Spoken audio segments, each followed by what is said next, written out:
You guys often talk about the Patriots' inability to draft wide receivers. With that in mind, if they draft Marvin Harrison Jr., does that change how we feel about him as a prospect? Or should they just avoid drafting him altogether? So the Patriots are now in this position where currently they pick number 3 overall. There's 3 teams tied at a 4-12 record going into the final game of the season. There are essentially 2 quarterbacks that we expect to go 1 and 2 in the draft.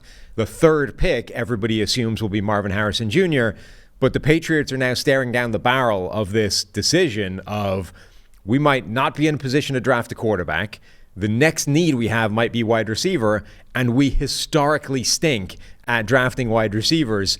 Do we draft Marvin Harrison Jr., or are we acutely aware that we are terrible at this, and liking Marvin Harrison Jr. can only mean he's terrible? Yeah, I think out of respect, they can't draft Marvin Harrison Jr. to ruin his career before it begins. God, that is a tough list of names there on the screen. That's rough. No, it kind of feels like Bill's not making this pick anyways, right? Yeah, that's true. It kind of feels like the people who made these selections of said bad wide receivers aren't gonna be there to make the pick, whether it's Marvin Harrison Jr. or not. So I think new year, new Patriots, maybe in that regard. So maybe you just totally turn the page and you go, nah, screw it. We were bad at picking wide receivers. Now we're only picking wide receivers. So they go like Marvin Harrison Jr. in the first round, and Emeka Egbuka in the second round, Lad McConkey in the third. I don't know who he's gonna be. I don't think he's gonna be in the third round. Maybe he was. I don't know. But no, you don't let past swings of the bat that were strikeouts can prohibit you from picking Marvin Harrison Jr. It does set up a very interesting scenario. Like this week is huge for the NFL draft because with the Cardinals winning, they're in that 3-way tie that you mentioned, but the Cardinals are not close in strength of schedule. So which is the first tiebreaker. So if the Patriots or the Commanders lose, they have no chance of getting the number 2 overall pick. If both the Commanders and the Patriots lose, the Cardinals will get the number 3 overall pick, or if they win, they're getting even lower than that. So all of a sudden, their win against the Eagles, where it was cool, basically takes them out of the Marvin Harrison Jr. sweepstakes because you're not going to trade up for him because you're going to have to be trading up for teams that are going to be trading up for quarterback prices. So you're not going to do that. And I do think the conversation gets interesting if the Patriots end up getting the number 2 overall pick, if the strength of schedule ends up playing out that way, because they'd take a quarterback at 2. But then does Washington take a receiver at 3? Right. I think that's a big question because for as good as Marvin Harrison Jr. is, okay, you really going to keep it going with Sam Howell? I mean, like Sam Howell's looked okay throughout the year. It's not the worst thing in the world, but with you benching him for the last 2 weeks, that's not a great feeling going into next year. You've also got some offensive tackle issues. You've got some major offensive line issues. You got some major pass rush issues now that you traded away Chase Young and Montez Sweat. You really going to sit there and pick Marvin Harrison? Great player, but are fans not just going to have PTSD about having Terry McLaurin for all these years and no one to really throw him the ball? I don't know, man. I think that becomes a very interesting debate of what's going to happen at number 3 if the Patriots end up getting number 2 and Washington's picking that 3rd spot. So you said that, you don't let past failures influence future draft decisions. Let's say for a second in this hypothetical, the Patriots keep Bill Belichick this offseason. And effectively, the status quo is the same. Nobody's changed anything.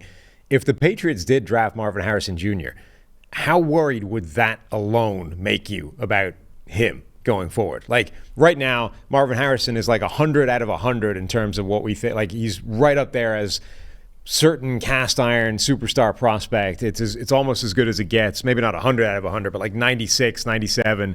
We're as confident as you can be that this guy's going to be amazing. If the Patriots drafted him at 3, what would that number drop to? It doesn't change my opinion on Marvin Harrison. No, it does. It does not change my opinion on Marvin Harrison at all whatsoever. The conversation then becomes, I'm not really worried that Harrison won't be able to work out in New England from an individual standpoint. I would then turn my attention to what has this quarterback situation been in New England since Tom Brady left? Like that then becomes the bigger situation is are you going to become what the Commanders have been over the last couple of years where you have a stud wide receiver and you can't get anybody who can give him the ball? So him getting drafted by the Patriots, my individual view of Marvin Harrison Jr. would not change at all whatsoever. It would then become okay, don't blow this for all of us because we want to see this guy play very well, and we just don't blow it for all. You're a better man than I, because my confidence level in Marvin Harrison just from the Patriots drafting him would drop at least 5%. Probably. What's he going to become? Kevin White? Just immediately just becomes Kevin White? No. I'm still confident in him, but at least 5 to 10% less than I would have been if somebody else had drafted him. Anybody else. The Patriots are so bad at picking wide receivers that simply for them liking him, I would immediately be questioning everything I thought I knew about Marvin Harrison Jr. At least a little bit. Not, I'm not bailing on him. I'm just saying I'm going to need to reassure myself of what I saw beforehand because the Patriots just took him. Hey, scars heal, but they're still there, Can't totally forget it. It's not one swing of the bat the Patriots have had here. It's a lot of misses, and they've been pretty ugly ones. So if they go and take a guy you like, it's time to start asking yourself some questions. They're just pointing to the fence and swinging hard at air for 3 straight pitches. That's basically what those swings of the bat have been for New England. The bottom name on that list that we put up before, Chad Jackson. That's the one that hurts. I liked Chad Jackson. I thought he was going to be good, and he was awful. He was not good. They didn't draft him super high, but second you remember round. Aaron Dobson? Yeah, Aaron Dobson. So I kind of liked Aaron Dobson. I was like, all right, like this guy could be somebody for the Patriots. And then I think he was for a very small amount of time. Oh, he was on that list? No. Yeah. No. Uh-huh. I didn't even know he made the list. Yeah.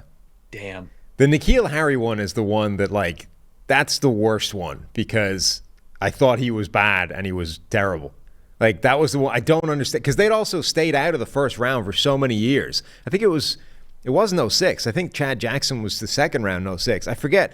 They hadn't used a first-round pick on a wide receiver for a long, long, long time. And N'Keal Harry was the guy that tempted them back into the first round. I find that fascinating because I didn't see it with N'Keal Harry, and it proved out to be that way.